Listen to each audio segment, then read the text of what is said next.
Amigos y seguidores de este apartado rincón del espacio-tiempo cibernético, donde siempre encontrarán un canal totalmente libre e independiente. Hoy trataremos un tema que va a ser de actualidad permanente por muchos años, y es el tema de los Estados Unidos y su decadencia y próxima extinción como imperio.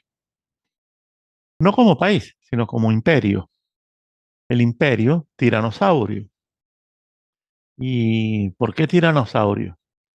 Porque este tiranosaurio Rex, con reumatismo y trastornos psicóticos, sigue siendo grande, poderoso, temible, voraz, insaciable y aparentemente no tiene rivales.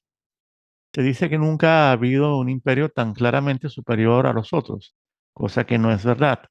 Pero hay que reconocer que cuando impusieron el tema de la innovación, no se trataba de un eslogan, sino de una superioridad innegable. Pero todo lo que distinguía y hacía del tiranosaurio la bestia dominante sobre la faz de la Tierra, no impidió que la combinación de un hecho cósmico venido del cielo y una cadena de hechos naturales de naturaleza volcánica, un apocalipsis cretácico, los liquidara en cuestión de semanas.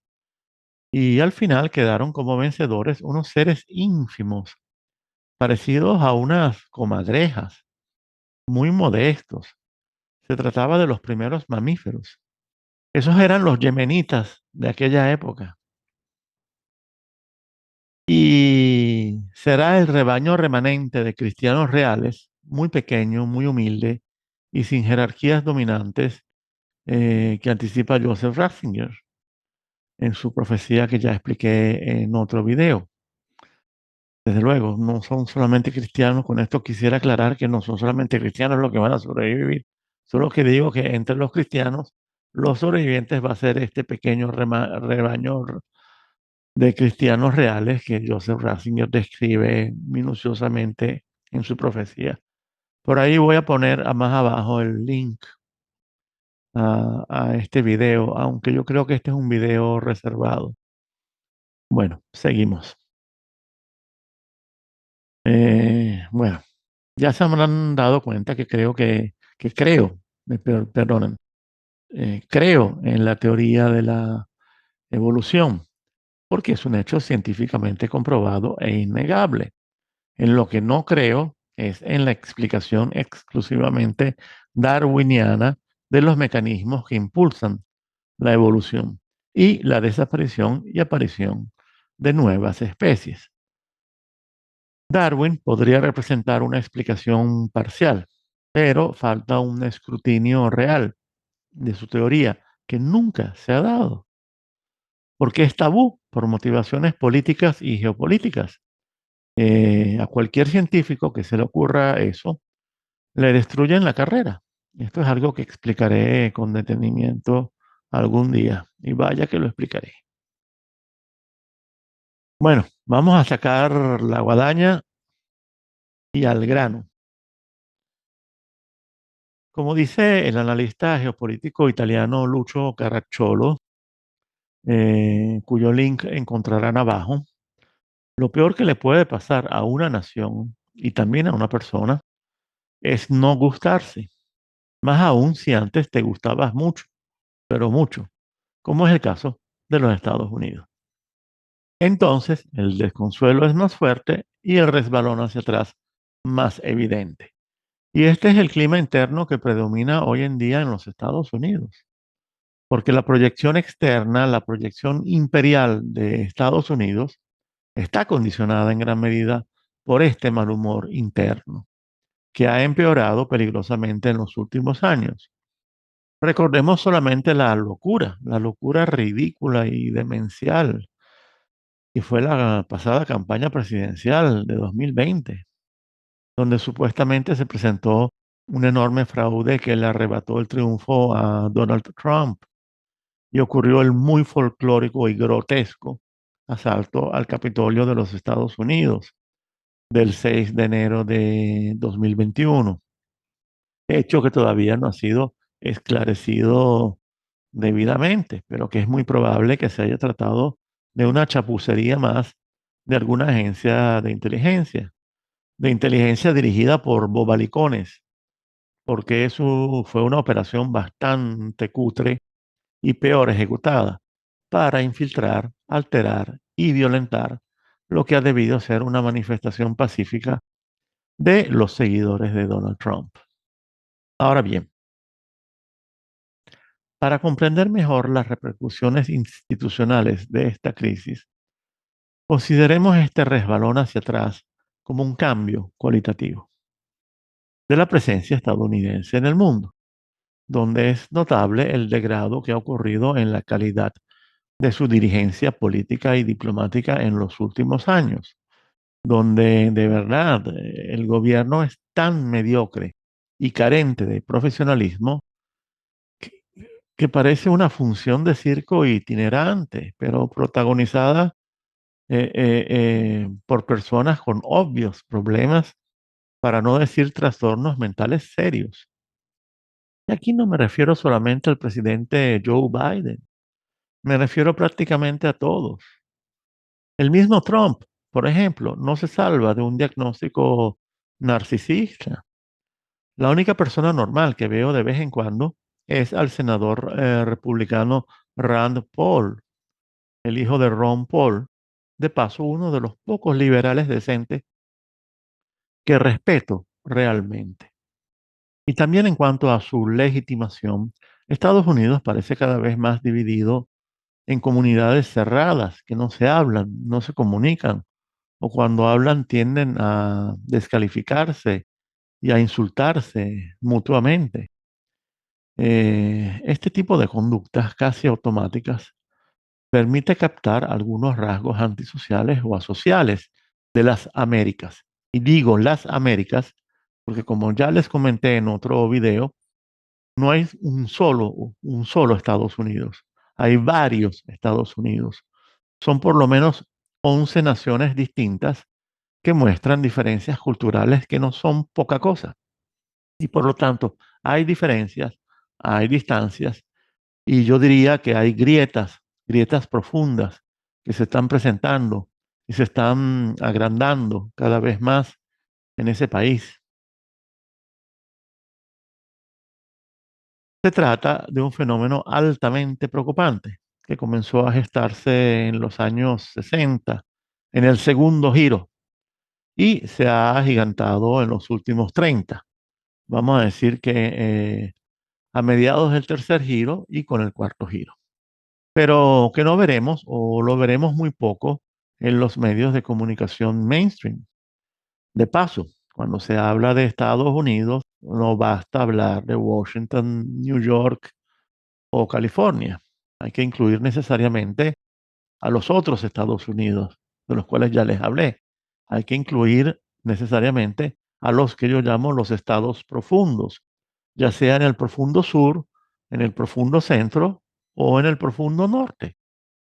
Y me estoy refiriendo a los Estados Unidos del medio, los que están rodeados por la costa oeste y la costa este, que son las costas en donde se concentra la riqueza y donde vive la alta burguesía, las élites dominantes y sus siervos en las servoélites, subélites y la clase trabajadora esclava del trabajo sin parar, vendido como virtud por un lavado de cerebro neoliberal que comenzó en los 90. Todo un sistema técnicamente dividido en individuos alfa, beta y gamma, logrados en incubadoras asexuadas de las diversas universidades americanas, sobre todo en las universidades más prestigiosas. Pero no nos podemos olvidar de la América profunda, de esa América profunda, de esa América del medio, porque su influencia es importantísima a la hora de marcar el tono, el humor del país. Y cuando vemos, por ejemplo, que una región estratégica, como lo es el Medio Oeste, el Midwest, cuando vemos que esa región se ve afectada por esta crisis y se ve muy afectada y esta crisis además dura ya desde hace décadas, entonces todas las cosas cambian a nivel nacional y toda farsa se vuelve insostenible, sin importar la calidad de los spin doctors y propagandistas. Y es como si hubiese un canal blindado de transmisión psíquica telúrica que se difunde en sintonía con las notas y vibraciones cada vez más tensas del alma nacional. Y en consecuencia, esta alteración interna, esta crispación interna, también cambia la postura del imperio, hasta volverlo torpe, obtuso, incompetente y ridículo a los ojos del mundo, incluso de los amigos y aliados. Solo los sionazistas, que ya entraron en delirio orgásmico de holocausto, exterminio y solución final, comenzando por Gaza, solo ellos no se dan cuenta de nada, de la perplejidad universal creciente, del alejamiento de la realidad, de la enajenación creciente del material humano, que es un espectáculo cada vez más espeluznante. Es que basta escuchar a cualquier dirigente o portavoz, por ejemplo, a ese espécimen llamado Anthony Blinken, que verdaderamente da pena ajena, apenas comienza a hablar, mejor dicho, a balbucear,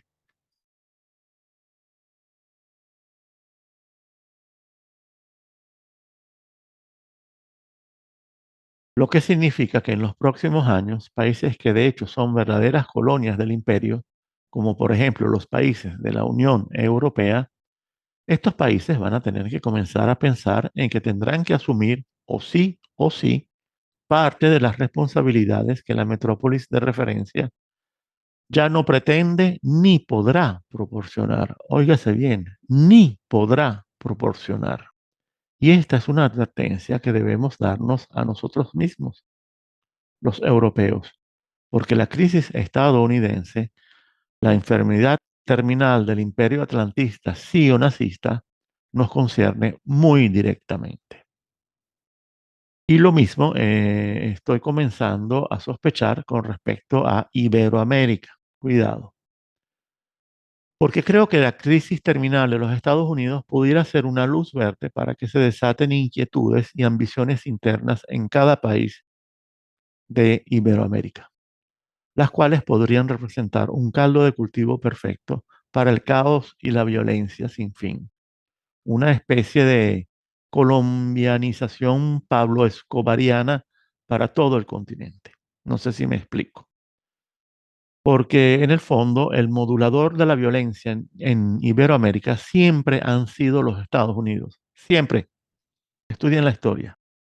Son los Estados Unidos los que han modulado, o sea, bajado o subido a control remoto en cada país la violencia y el caos. Cuidado con esto, cuidado con Iberoamérica. Y hablando de fatiga imperial, América está tan agotada que quiere que Europa, oígase bien, Europa, no la OTAN, se ocupe de hacerle la guerra a Rusia. Acción que no será para defender a Ucrania, que más temprano que tarde será abandonada a su suerte y quebrada en pedazos que algunas naciones como Polonia ansían recuperar. No, las razones son otras y por lo menos son cuatro. Uno, fatiga imperial de su complejo industrial militar.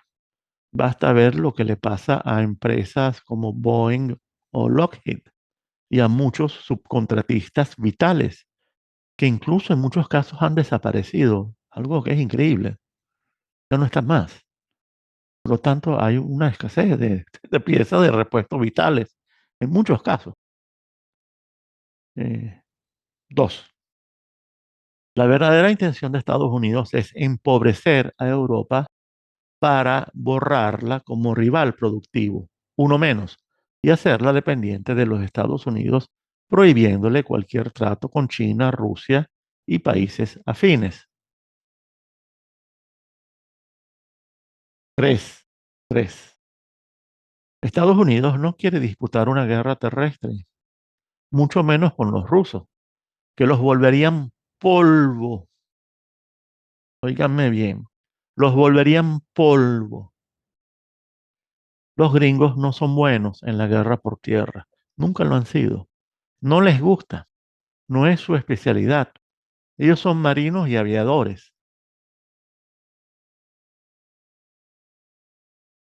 Esto ha sido comprobado históricamente.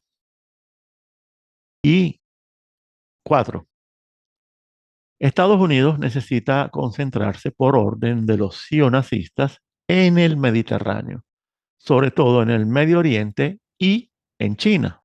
Pero también, y esto no se puede perder de vista, Estados Unidos debe prepararse también para la eventualidad de tener que enfrentar un conflicto interno, una guerra civil cuya modalidad, extensión e intensidad es difícil de predecir, pero que ya muchos analistas americanos no descartan.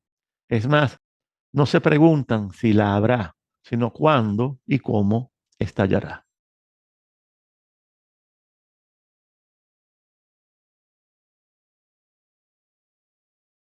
El otro problema que está afectando a los Estados Unidos, y no sé si es una característica de los imperios en decadencia, es la guerra en las alturas de la sociedad. En las élites, los dirigentes, los líderes, en la alta burguesía y en la que llamo yo la neoaristocracia. Eh, la crisis prolongada y profunda, sin soluciones reales, estructurales, aunada al hecho adicional de que una importante porción de las élites estadounidenses está totalmente dominada por el poder sionazista, ha causado una guerra entre élites. Y por cierto, tampoco sabemos en cuántos bandos consiste, si son solamente dos, o son tres, o hay más. Obviamente estamos hablando de una guerra oculta porque realmente no es visible. Por ahora no es visible. Es una guerra entre las élites compradas por el sionazismo con otras élites que a lo mejor no disponen del pegamento sionazista para actuar en bloque, pero podrían disponer de una confederación del sur, por así decirlo, aunque no se amen, ¿eh? Porque ninguno de los poderosos es capaz de expresar sentimientos reales independientes del interés y el cálculo material. Son todos hombres de negocios, por lo tanto, pero hombres de negocios puros, en forma pura. Y por lo tanto son todos más o menos psicópatas, más o menos narcisistas, en un 90% o más. Pero dada la necesidad podrían unirse. Pero ¿quiénes son?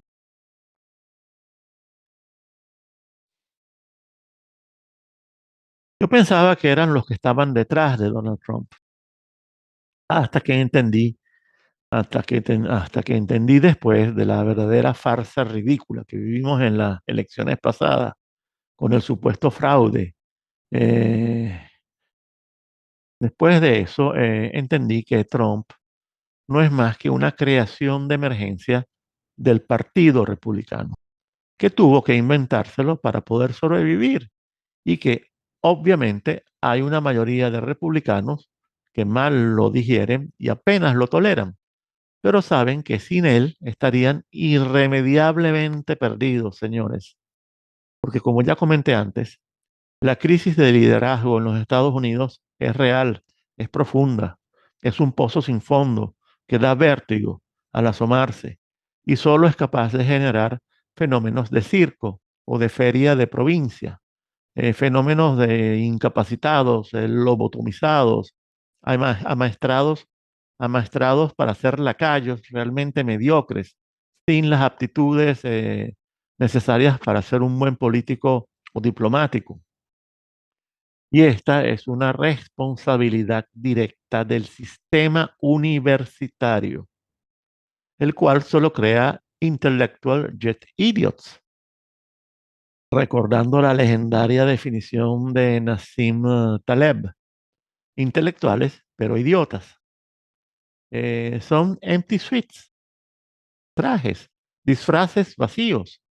Y lo son porque son homínidos, no son hombres, son homínidos inmaduros, asociales, son asociales psicopáticos que viven en una burbuja, narcisistas aislados de la realidad y que realmente odian profundamente al ciudadano común.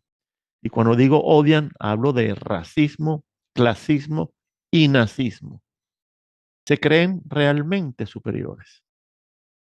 De todos modos, y volviendo a la guerra entre élites, que no voy a llamar supuesta porque estoy seguro de que existe, recordemos por un momento el episodio de la dura polémica que sostuvieron George Soros y el fondo de inversiones BlackRock, donde el magnate acusó a la corporación de estar favoreciendo a China y la acusó de colaboracionista al no retirar sus negocios de ese país. ¿Recuerdan esto? Y recuerden también que están los movimientos que está haciendo la Casa Rothschild, madre tanto del sionazismo como del Estado de Israel, como ya puse en un hilo de tweets que encontrarán en mi TL de Twitter. Para mí, la intromisión de los Rothschilds en Italia, Venezuela, e impulsando a su peón Macron como líder europeo, más la amenaza a los bancos chinos si colaboran con Rusia.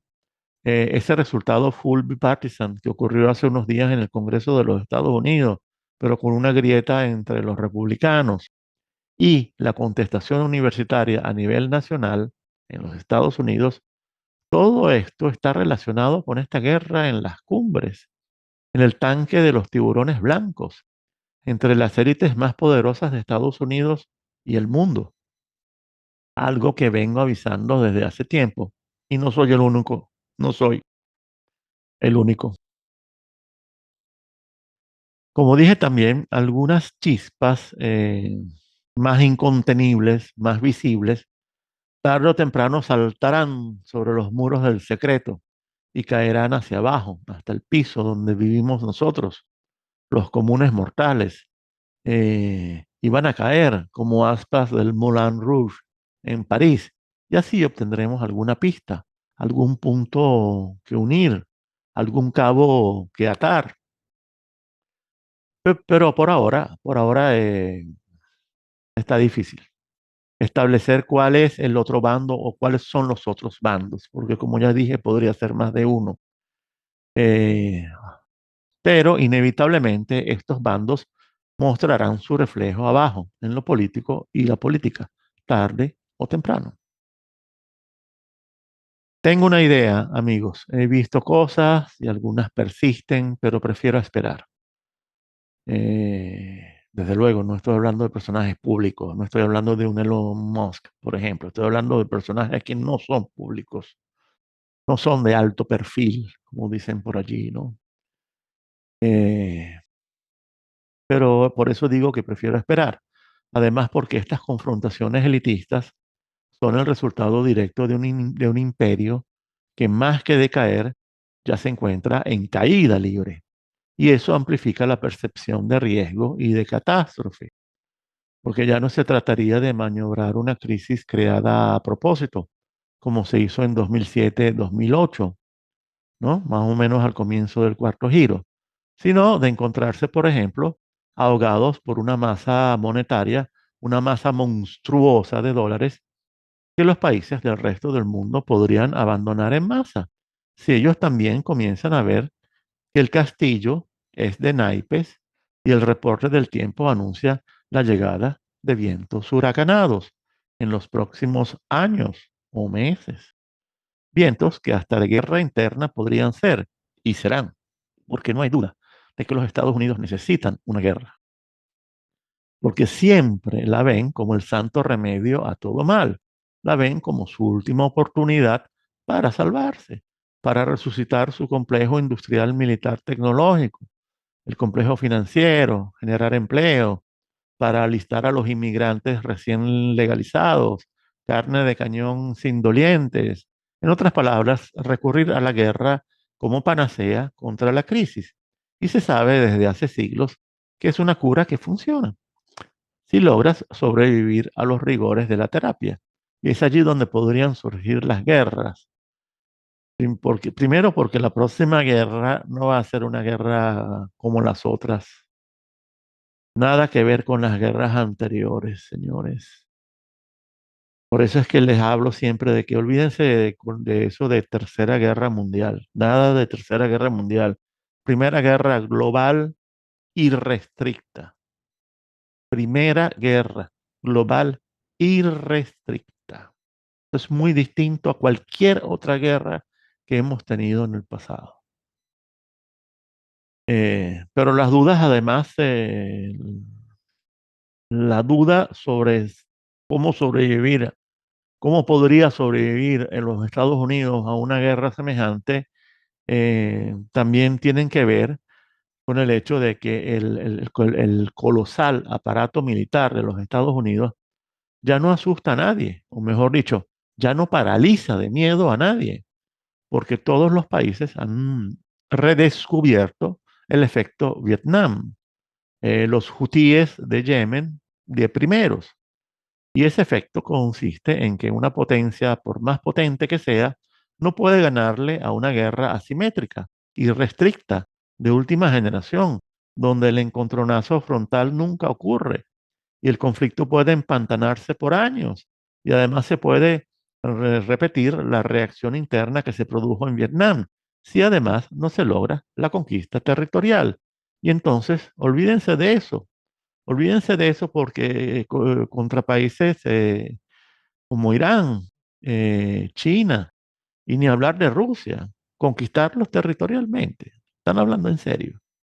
Señores, que los Estados Unidos pretendan combatir a Yemen haciéndolo solo desde el mar o el aire es como tratar de fumigar una nube de mosquitos con un cañón de 155 milímetros. Sí, dispersarás a los mosquitos, ¿cómo no? Pero te los encontrarás rodeándote en cuestión de minutos, a lo sumo. Y esto es lo que ha pasado, por ejemplo, con los drones iraníes de bajo costo y la forma como han sido usados en la guerra contra Ucrania. Esa ha sido toda una revolución. Y están los misiles hipersónicos, donde Rusia le lleva décadas de ventaja a los Estados Unidos. Eh, Armas que también han demostrado hasta qué punto son eficaces, mortíferas e imparables. Y sabemos que tanto China como Irán también los han desarrollado. A los Estados Unidos le queda una flota de portaaviones que es lo más vulnerable que existe, señores. Pregúntenle a un verdadero analista naval, no a un propagandista. Y la Marina de los Estados Unidos en los actuales momentos se encuentra con una flota que de paso no logran hacerla zarpar más allá del 40-50% por problemas técnicos en sus naves, retrasos en las reparaciones, rotaciones interrumpidas, falta de repuestos y sobre todo, y esto es lo más grave, por falta de personal, tanto de mantenimiento como operativo a bordo. Y si los tan cacareados aviones stealth, aviones de baja observabilidad electromagnética, resultaran no ser tan invisibles, al parecer los mismos rusos y los chinos y los serbios en conjunto han desarrollado métodos de detección que al parecer funcionan, pero desde luego no lo van a decir.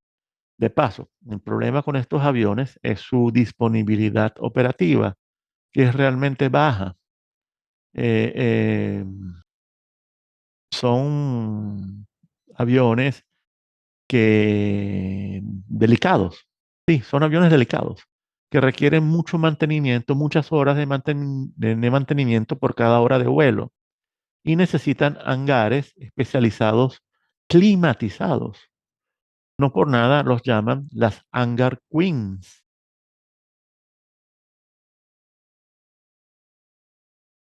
Pero bueno. Volvamos a los Estados Unidos y la crisis que avanza galopante por praderas y montañas. Y aquí nos encontramos también con un problema, que es el que define toda la situación. Y es que la solución a la crisis profunda de los Estados Unidos, donde lo viejo no termina de morir y lo nuevo no termina de nacer, es que la solución a esta crisis ya no podrá ser democrática, institucional, pacífica, aunque sí pudiera haber una solución constitucional, gracias a la segunda enmienda, que elimina el monopolio de la violencia por parte del Estado y permite la organización de milicias contra la tiranía. Pero una solución pacífica, votando, cambiando al presidente. Señores, no me hagan reír, por favor.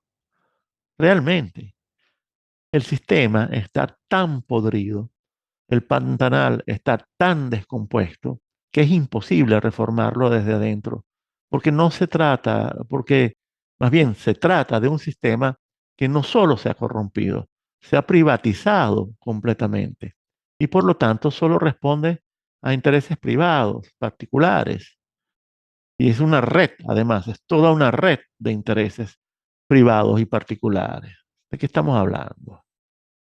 El Estado en los Estados Unidos se ha convertido en un proveedor de servicios a las corporaciones y nunca del pueblo ni de la nación. En los Estados Unidos de verdad se podría afirmar sin sombra de duda que el dios mercado venció al Estado y no solo lo derrotó, lo convirtió en un fantasma tan inútil como devorador de recursos, recursos que deben servir solo a un mínimo porcentaje de la población, que es el que concentra la riqueza, y el resto, y el resto de la población queda totalmente insatisfecho. Esta situación ya se está presentando desde hace años y no tiende a mejorar, todo lo contrario. Eh, eh, Realmente, o sea, en los últimos años todas las presidencias han logrado el milagro de aumentar el gasto y dejar a todo el mundo descontento, menos a los que se ven, a los poquísimos que se benefician con ese gasto, ¿verdad? ¿No? El cual termina en un tipo de economía que no es una economía real, es una economía especulativa, es una economía fundamentalmente no productiva. Eh, sí, Estados Unidos todo el mundo anda descontento y los gobiernos de paso sembrando la semilla diabólica de la confusión, la división, la polarización, la discordia, el odio. En otras palabras, el mismo Estado privado de los Estados Unidos está promoviendo un conflicto interno de la misma forma que promueve el externo, uno global, como forma de solución, de terapia destructiva para luego sacar dividendos de la reconstrucción. Ese es el cálculo. Y las élites se encuentran tan aisladas de la realidad, tan alejadas de la vida cotidiana y de los problemas de la gente, que de verdad creen que podrán promover una operación caos, incluso con estrategia de la tensión, y serán capaces de controlar la situación y salir airosos. Hasta ese punto se sienten poderosos e invencibles. Hasta ese punto han caído en ibris. Y ya sabemos que tarde o temprano la ceguera o la locura les llegará como fase delirante previa a su destrucción. Porque como dice el proverbio, Dios ciega o enloquece primero al que debe destruir. Bueno, amigos, en los próximos meses se nos presentarán varias oportunidades para identificar cuáles son esas élites en pugna. Una ya sabemos que es la élite que gira en torno al superpoder financiero nazista, que no es un decir, realmente nos encontramos ante una realidad nazi sionista, y esto lo explicaré en otro video. Pero es posible que tengamos la oportunidad de detectar quiénes son los otros, porque están, por ejemplo, las elecciones en los Estados Unidos, en donde si no nos dejamos distraer como tarados por el circo, Si al fin logramos entender que gane quien gane, ninguno podrá resolver la crisis, sino ahondarla, bueno, las elecciones, la misma campaña nos podría proporcionar pistas útiles. Y está la crisis en Europa, que poco a poco será llevada a la destrucción económica de sus clases medias y trabajadoras y a su precarización definitiva para poder llevarlas mansamente como ganado hacia el gran reset. De paso, tendremos a la misma Europa tarde o temprano entrando inevitablemente en guerra y lo hará en dos frentes. En el frente nórdico contra Rusia, Bielorrusia y en el Mediterráneo contra el norte de África, África subsahariana y el Medio Oriente. En otras palabras, el candente teatro mediterráneo, y en ambos escenarios Europa se encuentra en las peores condiciones posibles para poderlos enfrentar y saldrá maltrecha. Pero ese, al fin y al cabo, es el deseo de los Estados Unidos. El deseo es sacarla fuera de la arena de combate a Europa como rival económica para convertirla en un continente de segunda, totalmente dependiente de ellos. De todos modos, un rival menos para poder concentrarse en el Mediterráneo como tal por orden de los sionacistas y para poder concentrarse también en Asia Central, no se olviden de Asia Central y sobre todo en China.